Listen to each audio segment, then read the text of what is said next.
The traditional, also called waterfall project management lifecycle, can be broken into 5 stages or phases that help guide a project successfully from beginning to end.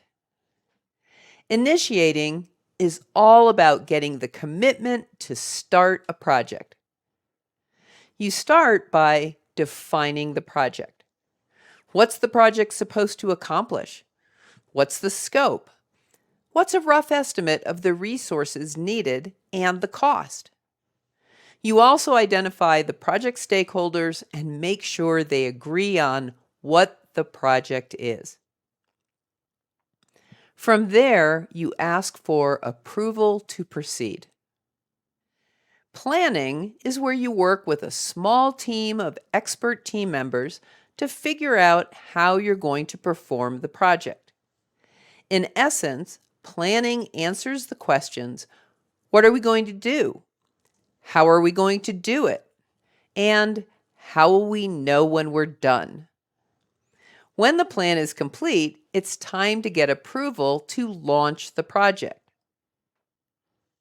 The next 2 areas involve putting your plan into action. Executing starts with launching a project. You bring your full team of resources on board, get them settled in, and explain the rules you're using to run the project. After that, everyone jumps in to put the plan into action. Monitoring and controlling a project means checking what's going on in the project and how that compares to what you planned. If the project is sliding off track, you take action to get it back on track. Managing and controlling occurs throughout most of the project lifecycle, starting during initiation and wrapping up when you close the project. Which brings us to closing the project. This part is short but important.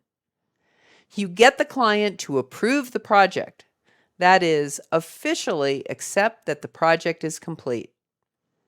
You document the project performance, gather lessons learned, close contracts, and help resources move on to their next assignments.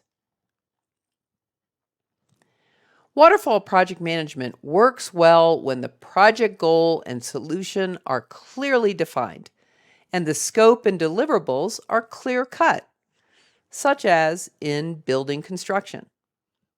Because you understand what needs to be done, you step through each stage once from start to finish. The more you know about the project, the better the waterfall approach works. Straightforward projects with very little uncertainty are great candidates because you know what needs to be done and how to handle issues that arise. If teams have worked on similar projects in the past, they can be more productive because they understand the work and know how to prevent or resolve common problems. That's a quick overview of the traditional or waterfall approach and when you might choose it to manage a project.